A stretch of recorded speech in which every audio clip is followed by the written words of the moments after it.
UPSC के इस दौर में हिंदी माध्यम के रिजल्ट को लेकर अक्सर बच्चों के दिमाग में एक शंका रहती है। बच्चे सोचते हैं कि भाई क्यों हमारा हिंदी माध्यम में रिजल्ट नहीं आ रहा।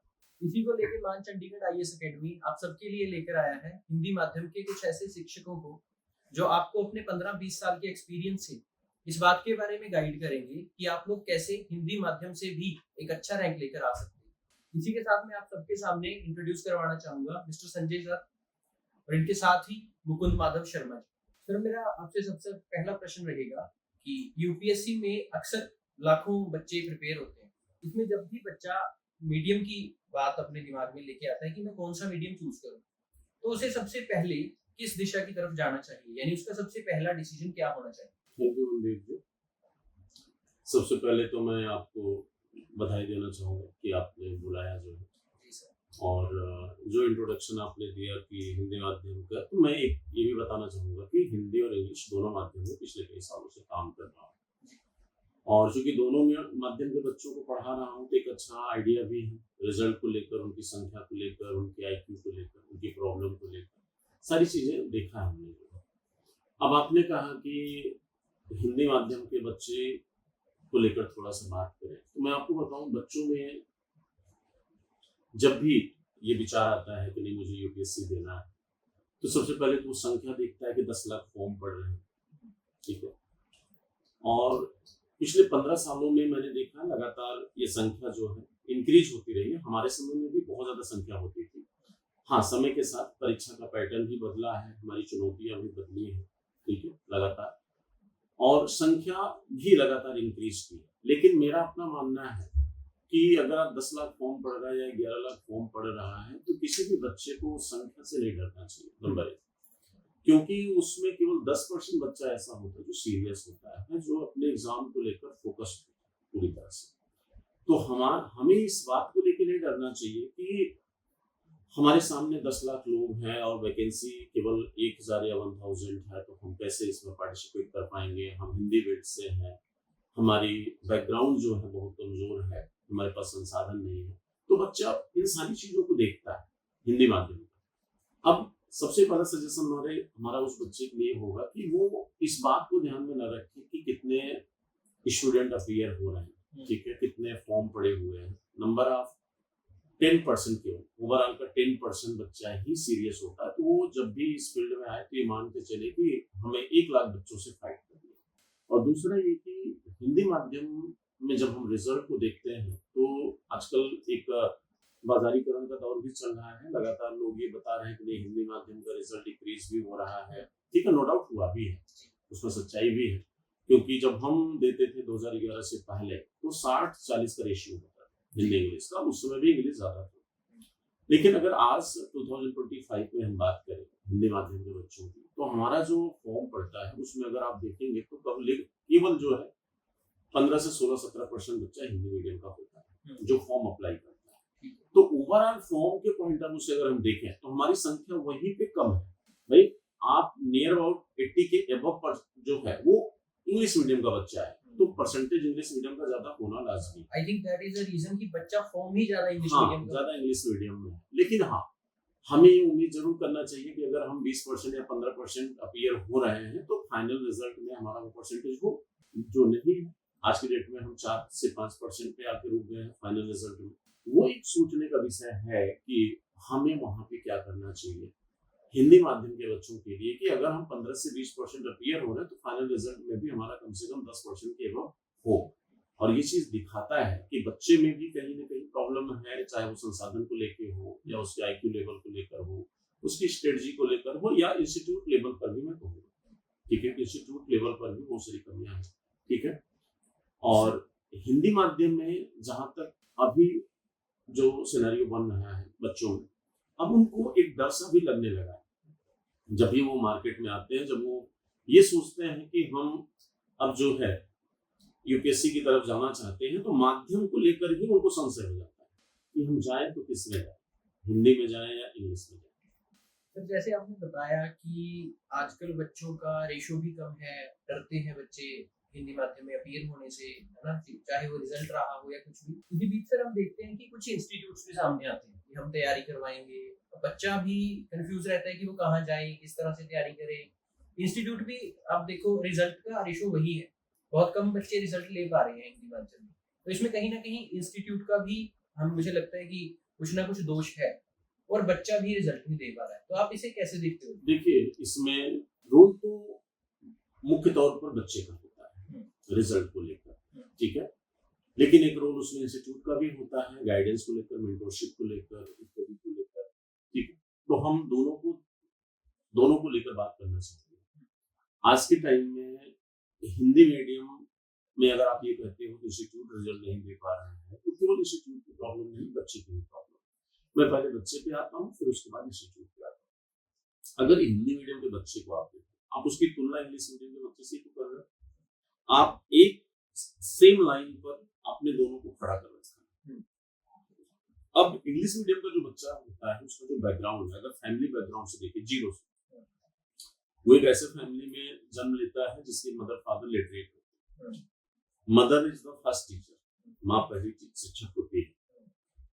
और वहां पे सबसे पहला गैप आ रहा है हिंदी और इंग्लिश मीडियम के बच्चों कि हिंदी मीडियम के जो बच्चा होता है, जिस फैमिली से बिलोंग करता है, जिस फैमिली में पैदा होता है, उसकी मदर उतनी ज्यादा लिटरेट, उतनी ज्यादा फोकस्ड, उतनी ज्यादा अवेयर नहीं होती है जनरली।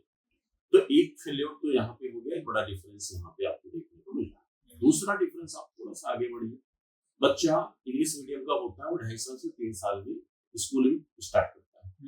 हिंदी मीडियम का बच्चा 5 से 6 साल में स्कूलिंग स्टार्ट कर रहा है। ठीक, हमारे समय में तो बहुत सारी चीजें बहुत ज्यादा खराब थी, बट अब जो है चीजें थोड़ा सा रिफॉर्म हुई, थोड़ा सा अच्छी हुई। अब वहां पे एक गैप आया।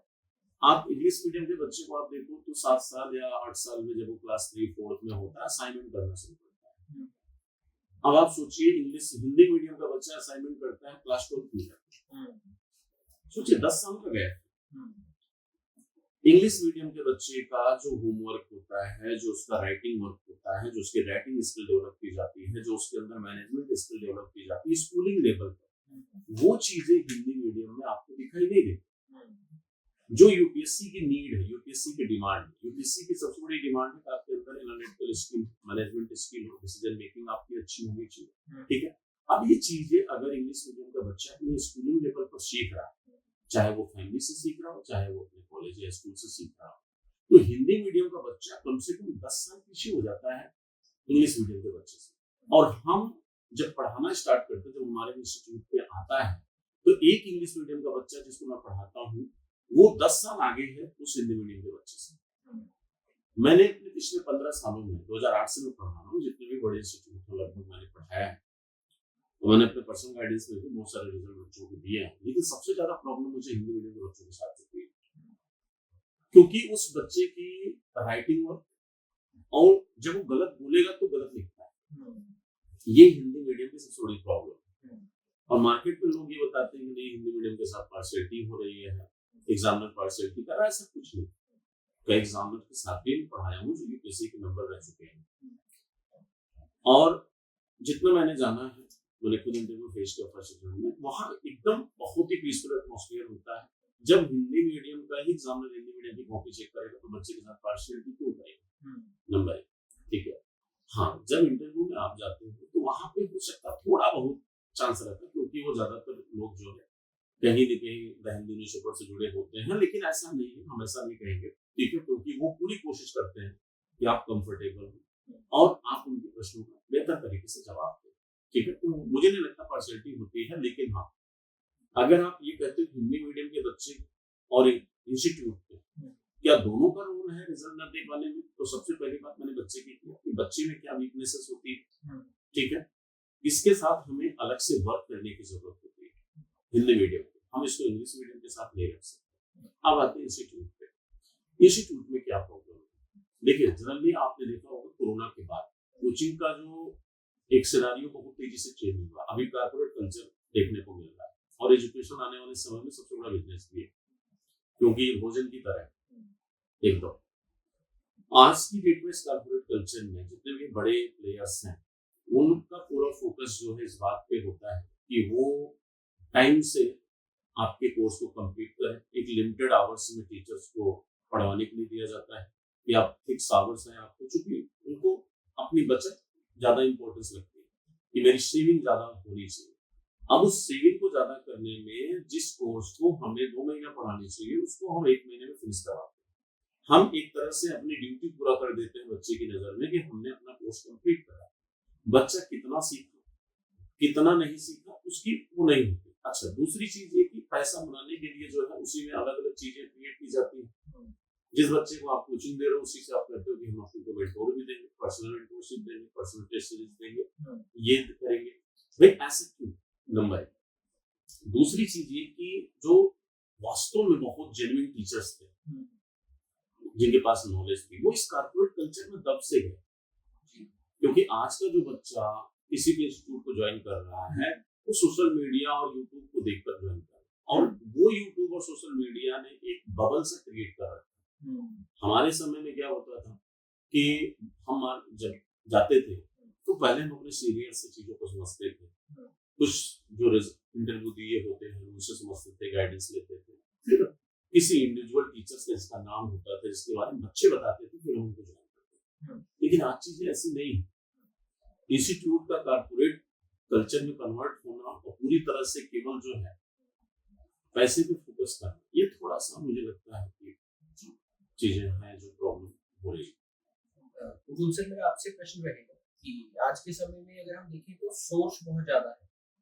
सोशल मीडिया की बात करें तो यूट्यूब हो गया, फेसबुक हो गया या फिर टेलीग्राम हो गया, यहाँ पर बहुत सारे नंबर ऑफ सोर्स पड़े, तो बच्चे को कंफ्यूजन होती है कि वो किस सोर्स को फॉलो करे। तो आपका अनुभव रहा है तो आप क्या सजेशन देना चाहेंगे बच्चे को कि वो किस तरह के सोर्स को फॉलो कर सकता है, स्पेसिफिकली अगर वो हिंदी माध्यम के लिए प्रिपेयर कर रहा है? जी, एक्चुअली सबसे पहले प्रॉब्लम स्टूडेंट को यही आती है कि उसके सामने मल्टीपल सोर्सेस हैं, और दूसरी चीज उसमें हिंदी में जो शब्दावली है और हिंदी में जो शब्द यूज किए हैं वो एकदम सही नहीं है, काफी मिस्टेक्स भी रहती हैं, और इंग्लिश न्यूज़पेपर पढ़ने में उसे लगातार प्रॉब्लम भी आती है।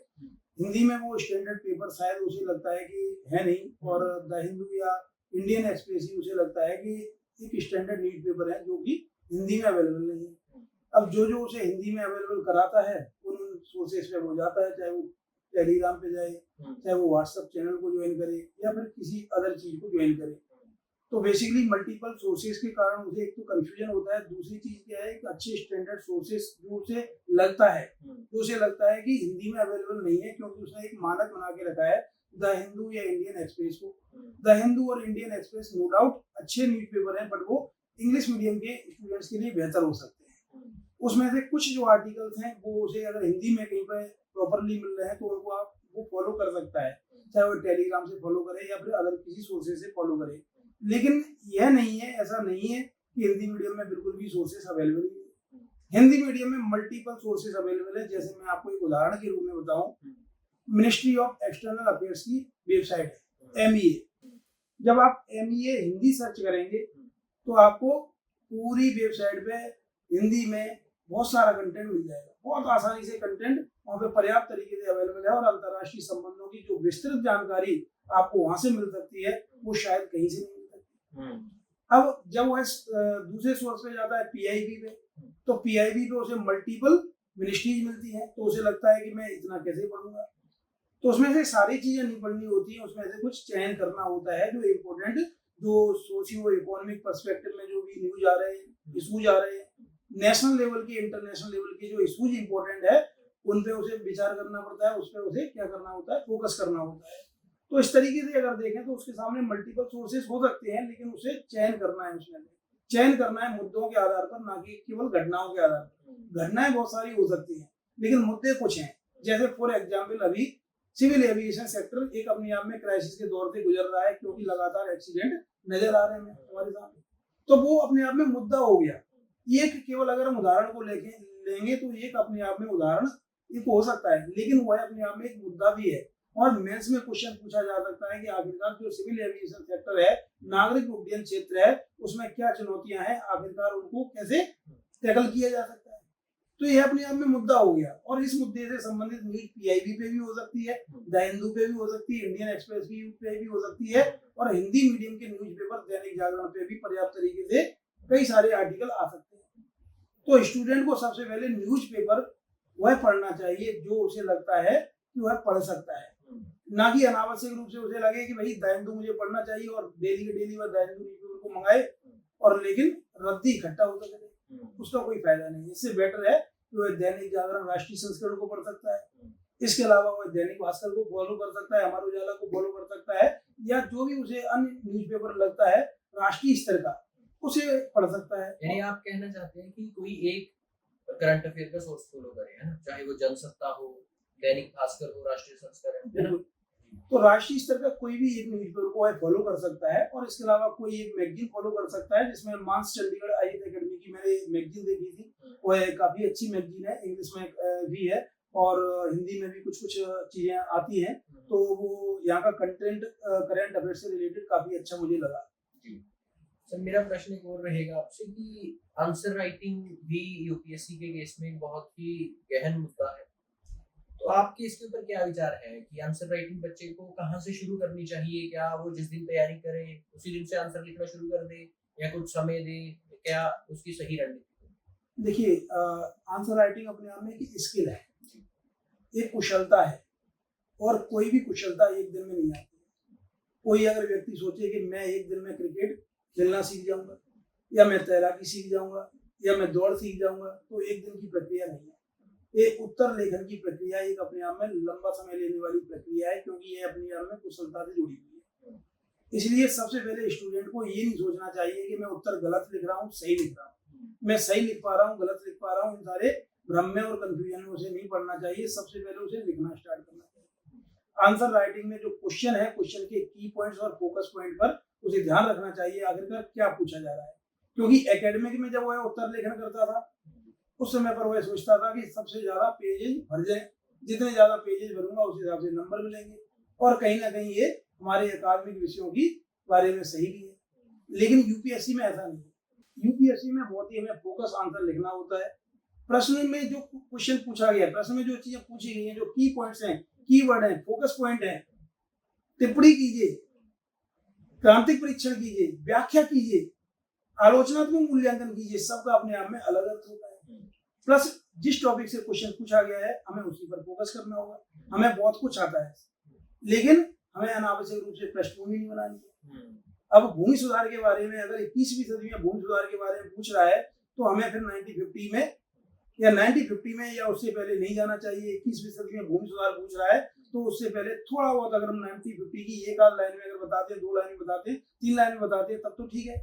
अदरवाइज अगर हम 1950 से स्टार्ट करें और ईयर 2025 तक लिखें, तो 2000 आते आते खत्म हो जाएगा, 21वीं सदी में प्रवेश ही नहीं कर पाएंगे। इसलिए उत्तर लेखन अपने आप में एक प्रक्रिया है जो लंबे समय तक चलने वाली है।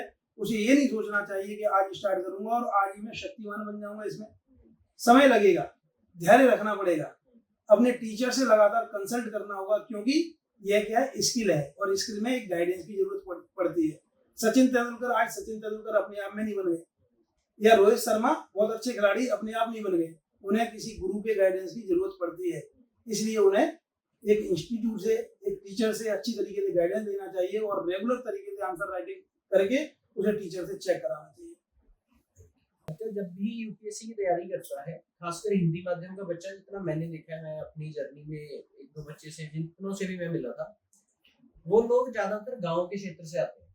तो इन बच्चों के अंदर एक डर होता है कि हम कैसे आईएएस बन सकते हैं, और वो भी हिंदी माध्यम से। तो इस डर के पीछे क्या क्या कारण हो सकते हैं, और बच्चा कैसे इस डर को खत्म कर सकता है, इसके बारे में आप कुछ बताएं।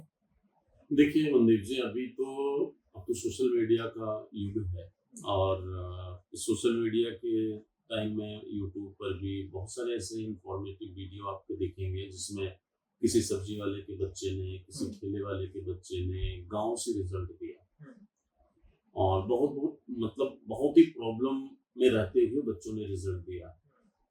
तो आज की डेट में पहले तो हिंदी माध्यम के बच्चों से ये कहना चाहूँगा कि अगर आपके मन में इस तरह का डर है, तो उस डर को निकाल दीजिए, क्योंकि कोरोना ने एजुकेशन के पूरे पैटर्न को बदला है। एक रिवोल्यूशन सा क्रिएट किया हुआ है। ऑनलाइन के दौर में भी एजुकेशन लोगों तक पहुंच गया है। हम्म, पहले जो हमारा गांव का बच्चा होता था ये सोचता था कि मैं कैसे पहले तो लोग कलेक्टर जानते थे, हाँ, ठीक है, कि मैं कैसे बन सकता हूँ, कलेक्टर पहले ज्यादा नाम हाँ, फेमस था। उसी के नाम से, क्योंकि रियलिटी नहीं पता थी लोगों को। लेकिन आज की डेट में मुझे नहीं लगता कि गांव का बच्चा ये सोचता होगा कि मैं कैसे बन सकता हूँ। बस वो ये जरूर सोचता होगा कि हमें क्या करना चाहिए कि मैं भी बन सकता हूँ। क्योंकि आज की डेट में बहुत ज्यादा फर्क नहीं है। मैं अगर कुछ एरियाज हिंदुस्तान के छोड़ दूं, कुछ ऐसे हैं अभी भी जहाँ पे हमें इलेक्ट्रिसिटी पहुंचाना है, जहाँ पे हमें इंटरनेट पहुंचाना है, अभी तक हम वहाँ नहीं पहुंच पाए हैं अपने रिसोर्सेज के आधार पर। लेकिन जनरली एक मॉस एरिया में हम पहुंच गए हैं इंटरनेट के थ्रू भी और एजुकेशन के थ्रू। तो मेरा अपना मानना है कि गांव का बच्चा आज की डेट में ऐसा ना सोचे कि मैं इसको नहीं कर सकता, वो कर सकता है। और उसके लिए बहुत सारे इंफॉर्मेशन आज की डेट में उसके उस मोबाइल में उपलब्ध है, चाहे गाइडेंस को लेकर, मोटिवेशन को लेकर, उसकी स्टडी को लेकर, वो बहुत सारी चीज़ों का आइडिया वहाँ से लेता है। और एक आपको एक और बात बताता हूँ, आजकल मैंने एक नया ट्रेंड देखा है कि बच्चा पढ़ रहा है, टीचर से पढ़ता है, यूट्यूब से पढ़ता है, ऑनलाइन कंटेंट भी लेता है, और रिजल्ट के बाद फाइनल वो कहता है कि मैंने सेल्फ स्टडी किया है।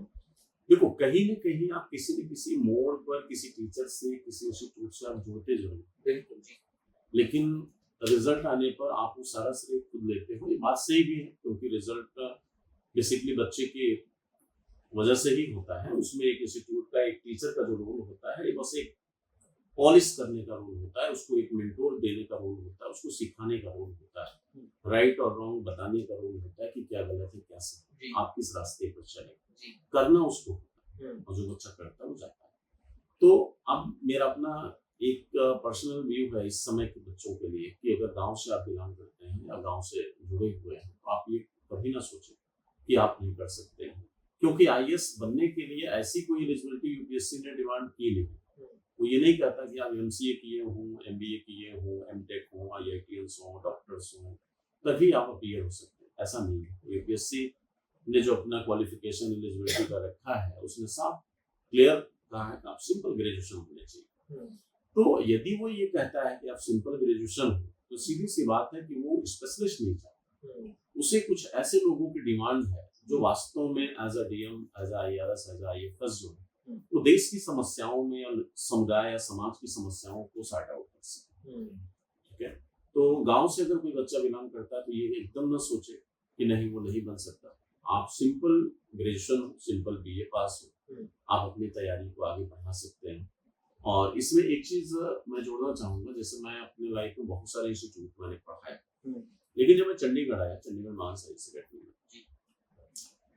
तो यहाँ पे चीजों को देखकर मुझे थोड़ा सा आश्चर्य हुआ। आश्चर्य ये हुआ कि एक कारपोरेट का जो सिस्टम मैंने देखा अपने लाइफ में, पिछले कोरोना के बाद तो बड़ी तेजी से हुआ था, वहां पे ये चीजें नहीं। जैसे मैं अभी 1 महीना हो गया मुझे क्लास लेते हुए, अभी तक ये बाउंडेशन नहीं है कि नहीं आप इतने आवर्स में हिस्ट्री को फिनिश करिए या सोसाइटी को समाप्त करिए, जो है ऐसी बाउंडेशन नहीं। दूसरी बात कि यहाँ पे एवरी वीक जो है बच्चों का जो आपने 5 डेज में पढ़ रखा है, उसका एक प्रोग्रेस टेस्ट भी हो रहा है। ठीक है, आप उससे सीख रहे हो। टीचर बच्चों के लिए अवेलेबल हमेशा के लिए, आप अपने डाउट्स हैं उसको आप दूर कर सकते हो, अपने जो कंफ्यूजन हैं आप उसे ले सकते हैं। तो एक नया मुझे यहाँ पे पैटर्न दिखा है, ठीक है, कि वो पूरी तरह से कमर्शलाइज नहीं है। उनका फोकस ये है कि बच्चे को हम रिजल्ट दें। अच्छा, अभी तक चूंकि इंग्लिश मीडियम में ही चीजें चल रही थी हमारे चंडीगढ़ आईएएस अकेडमी में, और मैं भी इंग्लिश मीडियम में ही आया था पढ़ाने के लिए, बट हिंदी को भी इन्होंने अब लॉन्च किया है। और हिंदी में इन्होंने एक अपना जो ओपिनियन मेरे सामने रखा था कि सर मुझे रिजल्ट देना है, ठीक है, अब वो कैसे दिया जा सकता है, तो उसके बारे में मैंने इनसे बात किया। और जो विजन उनका लगा मुझे देख के, मुझे लगता है कि नहीं, हिंदी मीडियम में एक नया चंडीगढ़ में आएगा। सर देखिए, बच्चा अक्सर कुछ चीजों के बारे में कंफ्यूज रहता है। जैसे इसमें मेंस का पेपर सबसे आगे कि बच्चा मेंस के लिए कैसे प्रिपरेशन करे। अगर प्री की बात करें तो प्री में तो देखो जी 4 ऑप्शंस होते हैं, बच्चे को एक टिक करना है, बेसिकली आंसर भी बच्चे के सामने ही है। लेकिन मेंस में हम सबके सामने एक प्रश्न है, प्रश्न का उत्तर क्या होगा वो बच्चे को खुद से सोचना है। उसका क्या फ्रेम रहेगा या क्या वो सोचेगा, कितना दूसरे से बेहतर सोचेगा। तो मेंस के लिए आप क्या गाइड करना चाहेंगे बच्चों को कि मेंस की उनकी स्ट्रेटेजी कैसी है? देखिए, सबसे पहली बात तो ये कि कोई एक कॉमन स्ट्रेटजी सभी बच्चों के लिए तो पॉसिबल नहीं है, जी क्योंकि हर बच्चे की प्रॉब्लम, उसकी स्ट्रेंथ, उसकी वीकनेस अलग होती जी है। और जो स्ट्रेटजी होती है वो बच्चे के पॉइंट ऑफ व्यू से होती है, वन टू वन होती है, कोई कॉमन स्ट्रेटजी नहीं। आज की डेट में बच्चे यूट्यूब पे टॉपर्स को देखते हैं, उनके अकॉर्डिंग स्ट्रेटजी बनाते हैं। उनको ये समझ लेना चाहिए कि उसने जब अपनी स्ट्रेटजी बनाई होगी तो अपनी वीकनेस को ध्यान में रखकर बनाया होगा, और आपकी वीकनेस अलग है और आप फॉलो कर रहे हो आप उसको, तो सीधी सी बात है आप आगे नहीं जा पाओगे। हाँ, आपने कहा है कॉमन स्ट्रेटजी, तो कॉमन स्ट्रेटजी को जो मैं जरूर बताना चाहूंगा, ठीक है, जब भी बच्चा प्रिपरेशन स्टार्ट करता है तो मैक्सिमम बच्चों को मैंने देखा है कि वो पीटी पॉइंट ऑफ व्यू से पढ़ाई अपनी स्टार्ट करता है, जो ज्यादा खतरनाक होता है, क्योंकि यहाँ पर आप नॉलेज गेन करते हो, कंटेंट को याद करने की कोशिश करते हो, नई जानकारी आपको मिलती है, आपको अच्छा लगता है, और आपका एक पूरा जो अप्रोच होता है वो प्री ओरिएंटेड हो जाता है पढ़ने में। जबकि ऐसा नहीं करना चाहिए, हमें अपनी स्टार्टिंग जो है वो मेंस से करनी चाहिए और कॉन्सेप्ट बेस से अपनी स्टार्टिंग करनी चाहिए कि हमें कॉन्सेप्चुअल स्टडी करनी है। अब जब आप अपनी कॉन्सेप्चुअल स्टडी स्टार्ट करते हो तो स्टार्ट करने से पहले दो चीजें आपके पास होनी चाहिए, एक आपका सिलेबस, दूसरा आपका पीवाईक्यूज मेंस। उससे हमें दो फायदे होते हैं। पहले तो सिलेबस कुछ दिनों में हमारे माइंड में होना चाहिए, कागज पे नहीं होना चाहिए, क्योंकि नॉलेज का रिसोर्स सिर्फ किताबें नहीं है। यूपीएससी आपसे जिस तरह के क्वेश्चंस पूछ रहा है, आप केवल किताबी जानकारी के आधार पर आप उसका आंसर नहीं कर सकते। आपसे जितनी किताबें पढ़ लो, इंस्टीट्यूट जितना भी पढ़ा दे, वो ऐसा कोलैबोरेट करके क्वेश्चन को पूछेगा तो आपको सोचने पर मजबूर करता है। आपको लगेगा कि हमने कुछ पढ़ा ही नहीं, लेकिन आप आंसर कर लोगे, ये सच्चाई। तो वो आपकी थिंकिंग पावर, आपकी मैनेजमेंट स्किल, एनालिटिकल स्किल सब कुछ चेक करता है। वो आपके जो स्टेट कंडीशन के एग्जाम्स होते हैं उसमें आपने देखा होगा स्ट्रेट फॉरवर्ड क्वेश्चन पूछता है, और आपने जो नोट्स वगैरह में रट रखा है, आप स्ट्रेट फॉरवर्ड वहां पे आप जवाब दीजिए। जबकि यूपीएससी में ऐसा नहीं होता। यूपीएससी में क्वेश्चन को ऐसे घुमाकर पूछेगा कि आप पहले आप उसको सोचिए कि वो पूछ क्या रहा है, उसकी अंडरस्टैंडिंग डेवलप करिए, ठीक है। तो यूपीएससी की स्ट्रेटजी मेंस ओरिएंटेड अगर मैं कुछ कहूँ तो मैं सिर्फ इतना कहूंगा, अपनी स्टडी जब भी आप स्टार्ट करें कॉन्सेप्ट बेस करें, लेकिन स्टार्ट करने से पहले अपने पीवाईक्यूज, अपने सिलेबस, दोनों चीजों को बहुत ही बारीकी से कम 15 से 20 दिन, महीने उसको ध्यान से समझने की कोशिश करिए, उसकी अच्छी एनालिसिस करिए, क्वेश्चन के पैटर्न को समझिए कि आपका जो एनिमी यूपीएससी कमीशन वो किस तरह के चैलेंजेस आपके सामने रखना चाहता है, या अगला जो साल 1 से 2 साल होगा उसमें वो क्या चेंज कर सकता है, क्योंकि यूपीएससी लगातार अपने चीजों को बदलता है, आपके सामने एक नई चुनौती रखता है। तो हमें अपने दुश्मन को बहुत बारीकी से पढ़ना होगा, ठीक है। हमें सिर्फ किताब पढ़ के हम उसको डिफीट नहीं कर सकते, हमें उसकी स्ट्रेटजी को भी समझना होगा कि वो मेरे सामने किस तरह की चुनौतियां रख सकता है। तो जब भी आप स्टडी स्टार्ट करें दोनों चीजों को बहुत ध्यान से रखें, ठीक है। और स्टडी जब स्टार्ट करें तो मेंस ओरिएंटेड करें, जो भी आप पढ़ें, ठीक है, उससे अच्छी तरह से आप नोट्स मेकिंग करें। नोट्स जब भी आप बनाएं तो फाइनल रीडिंग का कहने का सेंस मेरा है कि कम से कम किसी कंटेंट को 3 बार आप तीसरी बार जब आप उसे पढ़ें उससे आप नोट्स बनाएं। और नोट्स जब भी आप बनाएं, जैसे सपोज करिए किसी भी चैप्टर से आप नोट्स बना रहे हैं, तो आप उस चैप्टर के एंड में अपनी कॉपी में 2-3 प्लेन पेपर आप छोड़ें। इन फ्यूचर जब भी आप अपीयर होंगे तब तक जो है कुछ नए कंटेंट, कुछ नई जानकारी आप सीखेंगे, उसको वहां पे ले जाके ऐड करें, तब जाके वो एक कंप्लीट नोट्स बनेगा एवरी टॉपिक। दूसरा, मैं एक चीज और फोकस करूंगा अपने मेंस के बच्चों के लिए, कि आप जो भी स्टडी करें वो विजुअलाइज करते हैं, यानी कोई भी चीज आप पढ़े तो उसका एक फिगर दिमाग में होना चाहिए। जैसे आप फिल्म देखने जाते हैं तो फिल्म में क्या है कि भाई हम शोले, सोचिए अभी उसका 50वां ईयर हुआ, शोले में आज से लगभग 15 साल पहले देखा, और मुझे आज भी उसकी हर एक सीन याद है। तो क्यों है? क्योंकि वहाँ जो कंटेंट डिलीवर होता है उसका फिगर भी हम उसके साथ में ऐड करके देखते हैं। वैसे ही जब आप किताबों को पढ़ें तो पढ़ते समय आप चीजों को विजुअलाइज करें, कोई भी पार्ट आप पढ़ें उसका एक फिगर दिमाग में बनना चाहिए, नंबर 1। दूसरा स्टेप आपका होना चाहिए कि आप उसका चिंतन करें, थिंकिंग करें, जो आपने पढ़ा उसमें थिंकिंग करें, क्योंकि जब आप थिंकिंग करोगे तो आपके दिमाग पे स्ट्रेस होता, दबाव होता, आपकी ग्रैपिंग पावर बढ़ती है। तीसरा जो आपका स्टेप होना चाहिए वो है डिस्कशन, कि जो आपने पढ़ा है, आपका कोई ग्रुप होगा, आपकी कोई फ्रेंड सर्किल होगी, ठीक है, या टीचर है या कोई भी क्लासरूम है, आप उस पर डिस्कशन करिए, उससे बहुत सारी चीजें नई निकल के आती है। और लास्ट फिर आप उसका इम्प्लीमेंटेशन करेंगे। फिर उसका इम्प्लीमेंटेशन जब वो बच्चा एग्जाम की कॉपी में करेगा तो एग्जामिनर उससे खुश होगा। फिर इतनी स्टेप के बाद जब वो नॉलेज निकल के आएगी तो नो डाउट उसमें सही होने के चांसेस ज्यादा होते हैं। जो बच्चा अक्सर हमने देखा है अपने एकेडमिक्स में, चाहे उसने कोई भी ह्यूमैनिटीज का फील्ड किया हो या टेक्निकल हो, वहाँ वो लगभग 95% अबव, कभी-कभी 90% अबव मार्क्स स्कोर करता है, लेकिन यूपीएससी में वो 50% भी स्कोर नहीं कर पाता। इसका रीजन क्या कुछ हो सकता है, आप बताएं। सबसे पहले मैं ये कहना चाहूँगा कि सामान्य रूप से यह देखा जाता है कि ग्रेजुएशन और मास्टर डिग्री के लेवल पर ज्ञान का परीक्षण किया जाता है, नॉलेज का परीक्षण किया जाता है, आपको कितना आता है और आपने कितने वॉल्यूम में उसको लिखा है। कई बार ये टेक्निकल डिग्री होती है, तो टेक्निकल डिग्री में तो क्या होता है कि सीधा सीधा सब कुछ लिखा जाता है, ऑब्जेक्टिविटी काफी ज्यादा होती है। जो टेक्निकल डिग्री है उसमें सीधे चीजें होती है, मैथमेटिक्स है तो कोई क्वेश्चन सॉल्व करेगा तो अगर सही सॉल्व किया है, आंसर निकला है तो पूरे मार्क्स मिलेंगे जी। तो टेक्निकल डिग्री के साथ में ऐसा है। और आर्ट वाले बैकग्राउंड के साथ में भी अगर देखें तो अगर किसी ने ज्यादा से ज्यादा लिखा है और टू द पॉइंट लिखा है तो सामान्य रूप से टीचर उसे नंबर दे देता है। अब बात आती है यूपीएससी।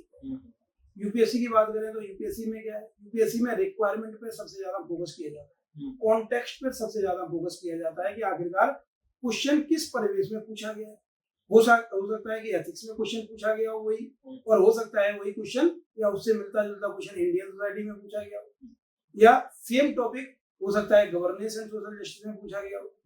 तो सबका आंसर क्या होगा, अलग अलग हो जाएगा, क्योंकि एथिक्स में एथिकल पर्सपेक्टिव डोमिनेट करेगा, गवर्नेंस एंड सोशल जस्टिस में गवर्नेंस एंड सोशल जस्टिस का पर्सपेक्टिव डोमिनेट करेगा। जैसे फॉर एग्जांपल अगर हम बात करें citizen charter, right to information, ऐसे कई सारे टॉपिक कॉमनली आप देखेंगे गवर्नेंस एंड सोशल जस्टिस में भी पढ़ने हैं और एथिक्स के सिलेबस में भी लिखे हुए। तो ऐसे में एथिकल अप्रोच इधर ज्यादा हो जाती है और उधर गवर्नेंस एंड सोशल जस्टिस की अप्रोच हावी हो जाती है और उधर इंडियन सोसाइटी की अप्रोच हावी हो जाती है। तो बेसिकली यूपीएससी फोकस करता है कॉन्टेक्स्ट पर, यूपीएससी फोकस करता है रिक्वायरमेंट पर और आपने कितना टू द पॉइंट लिखा है। अब आपको पेज भरने के ऊपर नंबर नहीं मिलेंगे, आपको मार्क्स मिलेंगे केवल और केवल अप्रोच के आधार पर। आपने कितना टू द पॉइंट लिखा है, कितना आपने उसका रिक्वायरमेंट फॉलो किया है और कैसे आपने उसका पूरा कॉन्टेक्स्ट को ध्यान में रखा है। यूपीएससी देखता है बेसिकली क्वालिटी, कि आपने कितना क्वालिटेटिव लिखा है, क्वालिटी, कॉन्टेक्स्ट और उसका ओवरऑल परिवेश, किस परिवेश में उसको पूछा गया है, ये सारी चीजों को जनरली वो ध्यान में रखता है। और इस क्रम में सर की बात में मैं कुछ जोड़ना चाहूंगा जी। सर ने बहुत अच्छा बताया जो है, मैं एक एग्जांपल के थ्रू बच्चों को मैं समझाऊं, जो हमारे व्यूअर्स हैं जो मुझे देख रहे होंगे, कि एक छोटा सा एग्जांपल लेता हूं। जैसे आपने देखा होगा यूपीएससी प्री का जो एग्जाम होता है उसमें 2 पेपर्स आपके होते हैं, एक जीएस हो गया, दूसरा सीसैट। अब आप सोचिए सीसैट में 80 क्वेश्चन आपसे पूछ रहा है, 80 क्वेश्चन आपसे पूछ रहा है, अपने 8 से 9 मिनट एक क्वेश्चन पे आपको मिल रहा है, यानी 8 से 9 मिनट बाद आपको पूरा माइंडसेट अपना चेंज करना है, एक नई मैनेजमेंट, एक नई सोच, एक नई नॉलेज को आपको प्रेजेंट करना। तो वो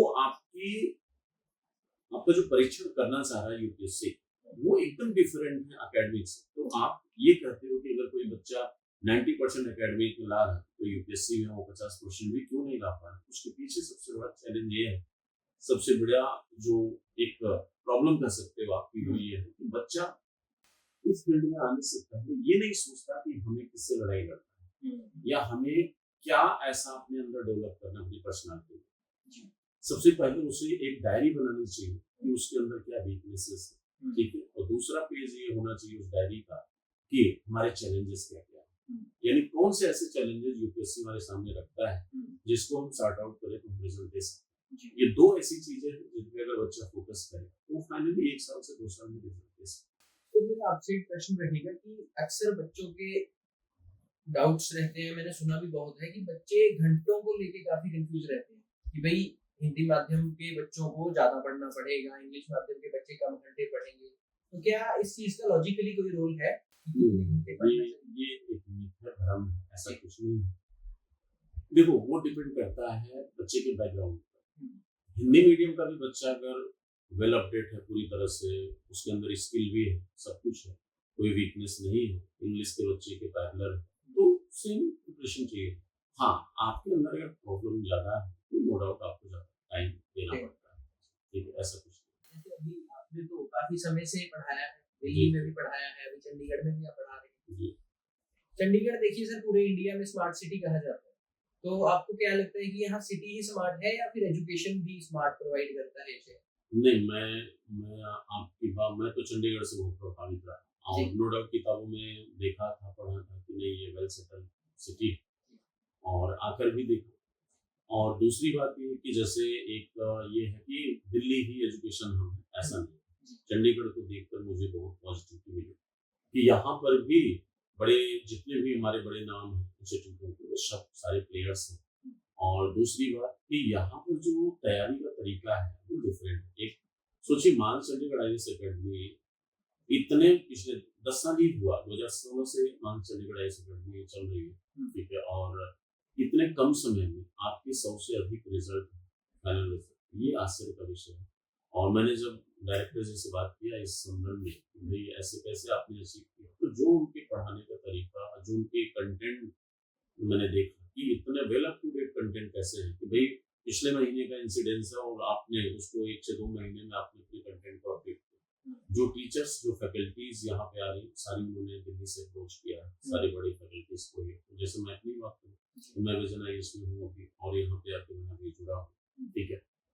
तो कंटेंट के लेवल पर, वर्क करने के लेवल पर, और जो एक फ्रीडम इन्होंने दिया है अपनी फैकल्टीज को कि आप अपने सब्जेक्ट को बारीकी से पढ़ें, टाइम का कोई फाउंडेशन नहीं है, वो बच्चों को क्या करता है कि उनको पूरी तरह से जो है किसी अदर रिसोर्स या किसी अदर इंस्टीट्यूट पे जाने के लिए बात नहीं करता। क्योंकि बच्चा क्या करता है, 2-2, 3-3 जगह से पढ़ाई करता है। तो जब आप उसको एक ही जगह पे वो सारी नॉलेज, सारी उसके जितने भी डाउट्स और जितने भी प्रॉब्लम्स हैं अगर सॉर्ट आउट आप कर रहे हो, तो बच्चा दूसरी जगह क्यों जाए। वो चीजें इनकी यहाँ पे मैंने देखा कि बच्चे में एक राइटिंग स्किल को डेवलप करना, ठीक है, उसके अंदर यूपीएससी की जो नीड है वो सारी स्किल डेवलप करना, वो एक बड़ा अच्छा काम है।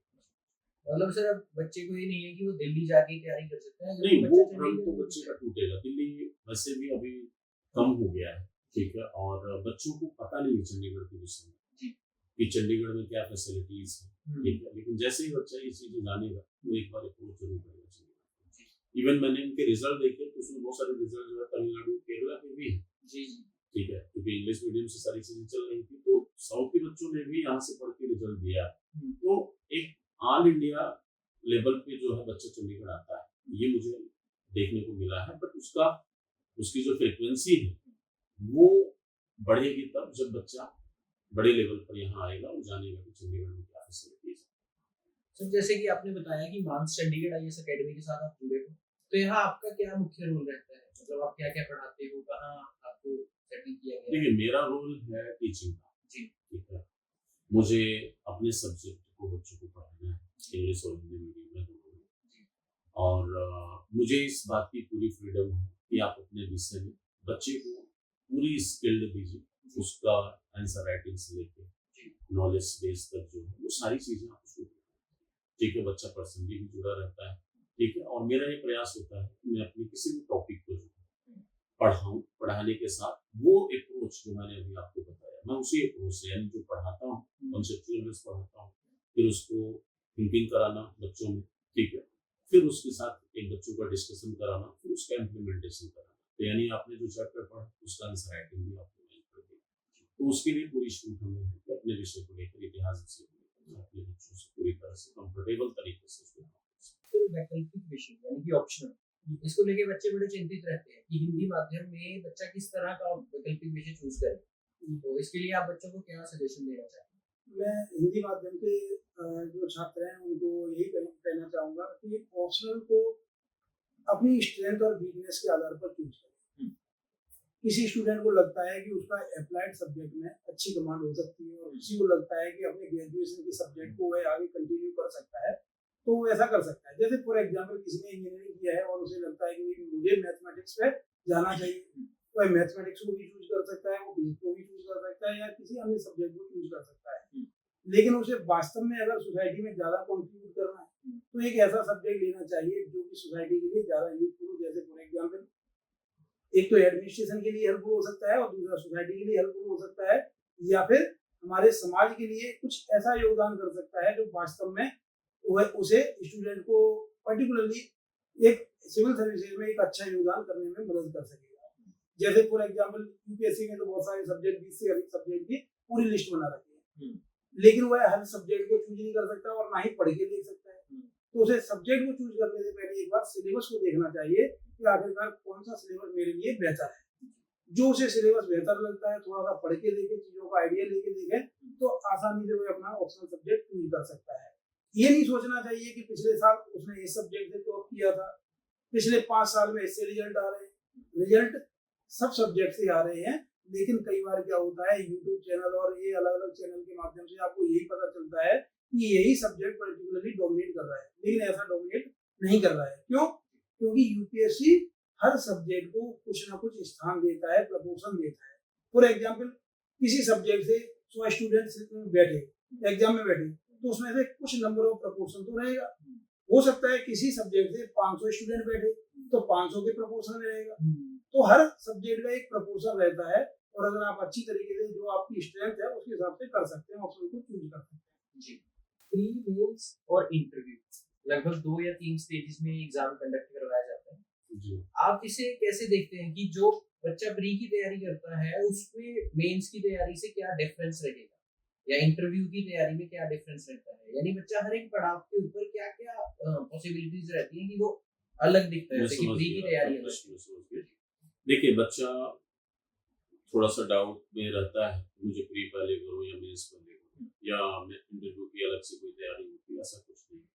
सब इंटीग्रेटेड प्रिपरेशन होती है। उसे मेंस से अपने स्टार्टिंग करनी चाहिए और कॉन्सेप्चुअल वे से स्टार्टिंग करनी चाहिए, क्योंकि जब वो मेंस से अपनी स्टार्टिंग करता है तो प्री के कंटेंट भी 40% लगभग प्रिपेयर्ड हो जाता है उसके, ठीक है, उसी समय। जब उस साल भर में या कुछ और समय लेकर जब उसका मेंस कंप्लीट हो जाता है, तो मेंस के टाइम पीरियड पे प्री और आपका इंटरव्यू का जो तैयारी या प्रिपरेशन होता है, दोनों एक साथ चलता है, ठीक है। और जिस साल आपको अपीयर होना हो उस साल आप जो है 2-3 महीने 4 महीने पूरा फोकस पीटी पे करिए, आराम से आपको प्री निकल। लेकिन हाँ, ये तब करिए जब आप पूरी तरह कंफर्टेबल हो, आप अच्छे से राइटिंग कर रहे हो, ठीक है, अच्छा लिख रहे हो, आप एक टाइम बाउंडेशन में वो चीजें कंप्लीट कर रहे हो जो यूपीएससी की डिमांड है, देन आप करिए वो। तो फिर आपको वो फॉर्म डालना चाहिए और फिर आपको पीटी के लिए 2-3 महीने फोकस करके आप उसे क्वालिफाई करें। रही बात इंटरव्यू की, इंटरव्यू एक पर्सनालिटी टेस्ट है, उसमें कोई अलग से प्रिपरेशन नहीं होती है। वहाँ पे आपको आपके पूरे व्यक्तित्व को एक बार देखा जाता है। वहाँ नॉलेज टेस्ट नहीं, नॉलेज टेस्ट के लिए कोई स्टेप का एग्जाम हो चुका होता है, और पर्सनालिटी 1 साल 2 साल में डेवलप नहीं होती, बाई बर्थ डेवलप होती है। हाँ, मॉक टेस्ट, प्रैक्टिस, रिसोर्सेज की जो आपकी कमियां हैं आपकी पर्सनालिटी में, उसको आप सॉर्ट आउट कर सकते हैं, ठीक है। और ओवरऑल मेंस से जब आप अपनी तैयारी स्टार्ट करते हैं तो प्री और मेंस दोनों ऑलरेडी आपके इंटरव्यू वो साथ-साथ आपका प्रिपेयर होता है। इन्हीं कुछ बातों के साथ अलविदा लेना चाहेंगे। अगर आप भी अपनी यूपीएससी की प्रिपरेशन को एक नई दिशा देना चाहते हैं तो जुड़े मानस चंडीगढ़ आईएएस एकेडमी के साथ। Thank you.